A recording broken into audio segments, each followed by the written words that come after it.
ओम साई राम। आज का साई वचन। मैं जानता हूँ मेरे बच्चे, तुम हृदय से दुखी हो। तुम अपनी माँ के स्वास्थ्य को लेकर बहुत चिंतित हो और परेशान हो, लेकिन तुम्हारा मुझ पर विश्वास अभी भी है। तुम अभी भी औरों को यही बताते हो कि मत हारो, बाबा सब कुछ सही कर देंगे, मेरी माँ का स्वास्थ्य भी सही कर देंगे। मुझे अपने बाबा पर पूर्ण विश्वास है, क्योंकि मैंने बुरी से बुरी स्थिति में भी बाबा पर विश्वास करना नहीं छोड़ा और बाबा ने हर पल मुझे संभाला है, हर पल मेरा साथ दिया है, हर परिस्थिति से मुझे बाहर निकाल के लाए हैं। हर पल मुझसे ये कहा है कि तुम चिंता मत हो, मैं बैठा हूँ तुम्हारे सब कार्यों को करने के लिए, तुम्हारी सब समस्याओं को सुलझाने के लिए। इसलिए निराश ना हो, उदास ना हो। भले ही मानता हूँ तुम्हें अभी कुछ भी अपने जीवन में दिखाई नहीं दे रहा, तुम्हें अभी अंधेरा दृष्टिगोचर हो रहा है कि तुम कैसे इन समस्याओं से बाहर आओगे। और समस्याएं जो चल रही हैं वो तो ठीक है, लेकिन तुम अपनी माँ और पिता जो इस दुनिया में नहीं है, जिनसे तुम बहुत अधिक प्रेम करते थे, वह मेरे पास हैं और सुख शांति में और सदैव तुम्हारा भला चाहते हैं। और वह कहते हैं, वह भी मेरे साथ तुम्हें यही संदेश पहुंचा रहे हैं कि मेरे बच्चे दुखी ना हो। तुम्हारे जीवन में सुख का सवेरा जरूर होगा, तुम्हारी सारी समस्याएं समाप्त होंगी, लेकिन तुम्हारा विश्वास ही तुम्हें सब परेशानियों से मुक्ति दिलाएगा। तुम विश्वास बनाए रखना। तुम दूसरों को भी ये विश्वास दिलाते हो, भले ही तुम दुखी हो जाते हो कि हे बाबा, मैं अंतकरण से हर प्रयास कर रहा हूँ, हर संभव कोशिश कर रहा हूँ, आपके दिखाए मार्ग पर चल रहा हूँ, आप जैसा बता रहे हैं वैसा कर रहा हूँ, फिर भी अभी मुझे कोई भी कहीं भी कोई द्वार नहीं दिखाई दे रहा कि जहाँ मुझे ऐसा लगे कि मैं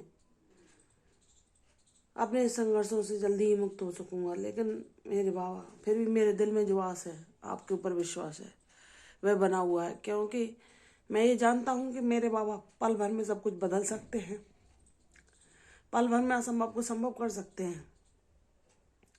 मेरे बाबा ने जब आज भी इतनी विकट परिस्थितियों में मुझे अपना साथ दे रखा है, किसी हद तक मुझे समस्याओं से भी मुक्त कर रखा है।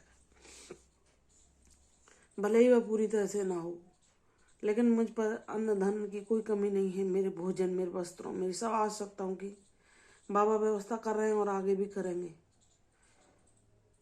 लेकिन मैं दूसरों को दुखी देखकर अत्यंत दुखी हो जाता हूँ कि हे बाबा, मैं मानता हूँ कि मेरे पिता की इतनी आयु थी, वे आपके पास आ गए, लेकिन मेरी माँ जो अभी संसार में है, मैं चाहता हूँ कि मेरे जीवन में खुशियाँ हैं तो वह भी उनकी सहभागी बने, उनका आशीर्वाद मैं उन खुशियों में पाऊँ।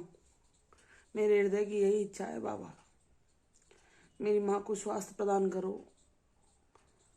उनके अंदर चेतना जगाओ ताकि वह अपने जीवन को स्वावलंबी होकर जी सकें, अपने ऊपर निर्भर हो सकें, वह दूसरों के लिए चिंता का विषय ना बन सकें। मेरे बाबा, मैं जानता हूँ आप हर किसी की परीक्षा नहीं लेते, जो परीक्षा देने के लायक होता है, जो आपकी कसौटियों पर करने के योग्य, खरे खरे उतरने के योग्य होता है, आप उसको ही यह जिम्मेदारियां देते हैं। लेकिन मेरे बाबा, मैं दूसरों को चाहे कितनी भी सांत्वना क्यों ना पहुंचाऊँ, आपसे मैं शिकायत करता हूँ और आपसे मैं कहता हूँ कि हे बाबा, अब बहुत लंबा समय हुआ संघर्ष करते करते, सब कुछ सहते सहते। मेरे बाबा, अब तो मुझ पर कृपा करो, अब तो मुझ पर दया करो।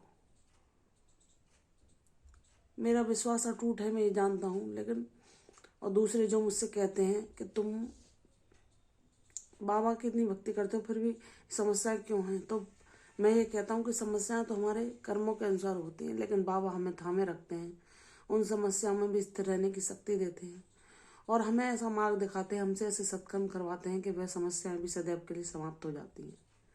तो हे बाबा, मैं आपकी भक्ति मांगती हूँ, आपका साथ मांगती हूँ और आपसे यही कहती हूँ कि हे प्रभु, अपनी कृपा दृष्टि हम पर सदैव बनाए रखना, हमें सब परेशानियों से मुक्ति दिलाना, हमें हमारी सभी प्रार्थनाओं को सुनना।